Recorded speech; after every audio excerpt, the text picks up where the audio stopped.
Hello, and welcome to what I think is going to be the last video in this series from Sustenance and Covering, the only YouTube channel you need to not only survive the current apocalypse, but actually enjoy it.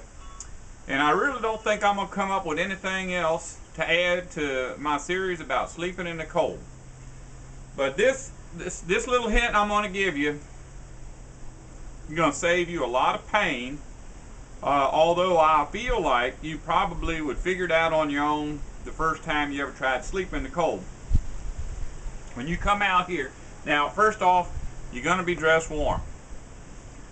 And your bed is already set up. But if you come out here and it's 32 degrees, that means you're going to be laying on a 32 degree surface.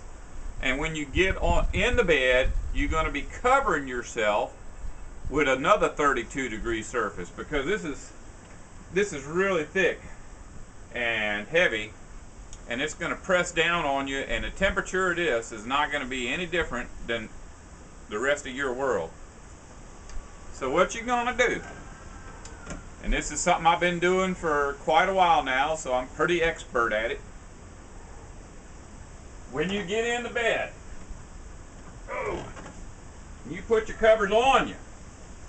Pick your legs up. Put your head under the covers. And that's it. Just breathe. If you go to bed with your head out of the covers, and you just come from somewhere where it's warm or whatever, you're warm, your breath is warm. It only takes about a minute of you having your head under the covers breathing in and out to warm up those covers. So when you finally stick your head out of the covers and lay the covers down, the covers will be pre-warmed by you. Whereas if you just got in the bed and laid all that on you, all that warmth would be just escaping with every breath you take. Now, you might say that if it's that good, why not just keep your head under the covers? I've read somewhere that that's bad for your health, because you start breathing back your carbon monoxide. And I don't know if that's true or not, but I have woke up with my head under the covers before hyperventilating, because apparently I wasn't getting enough oxygen. So anyways, that's the last little hint you're going to get on sleeping in the cold. But I'm going to give you some safety lessons right now, because I have a feeling if you're a prepper or a survivalist or whatever I am, then you sleep with a gun. And a lot of people have different ideas about this. They keep it in their nightstand. Some people keep it under their pillow.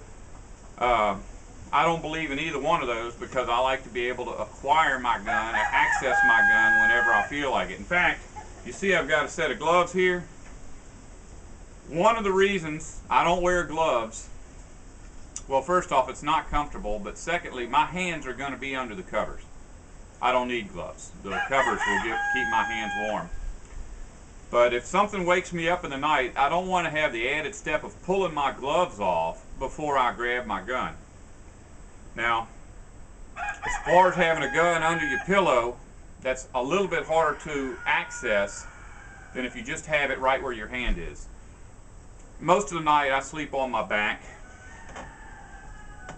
And so if I'm laying on my back like this, then it's just one smooth move to go over and come up with my gun. Now, I'm a firm believer in don't move your guns, because when a situation comes up where you have to use a gun, I know this seems like it's off topic of keeping warm, but it really isn't if you just bear with me. It's a bad feeling when you hear a weird noise and you reach over to where you think your gun is and it isn't there. But if you keep your weapons always in the same exact place, then you're never going to have to worry about that. You just automatically, even in the car, the gun I keep in the car is right in the same spot all the time. The gun I keep on the table is always on the table. My rifle's always at the door. Except for during the day, I keep it hanging outside. That is one thing that's a little different. The only reason it comes inside is I never use it. I would never use my rifle at night, so its regular place is hanging on the porch. This gun is always right here. Now, the only difference is that in the summer when I'm sleeping underneath a sheet, the gun stays under the sheet, because I always feel like I can just reach over and shoot through the sheet if I have to. Whereas in the winter, there's no way in the world that any weapon, I don't care what it is going to go through all these covers and come out going the right direction. Plus your gun won't cycle if you got an automatic like I've got. So in the winter, I just keep it here with a pillow on it. I don't know if you heard that, the wind was going. In the winter, I keep my gun underneath this pillow. That's just basically so nobody ever sees it, and it's still easy to access. I know where it's at. The only problem I would have with the situation is getting my arms out from underneath these covers, especially if somebody's seen me and come and pin me down or whatever. But that's basically it.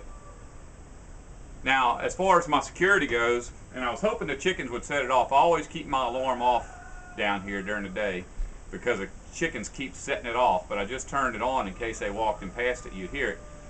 But I have a proximity alarm. I'll go down here and cycle it so you can hear it.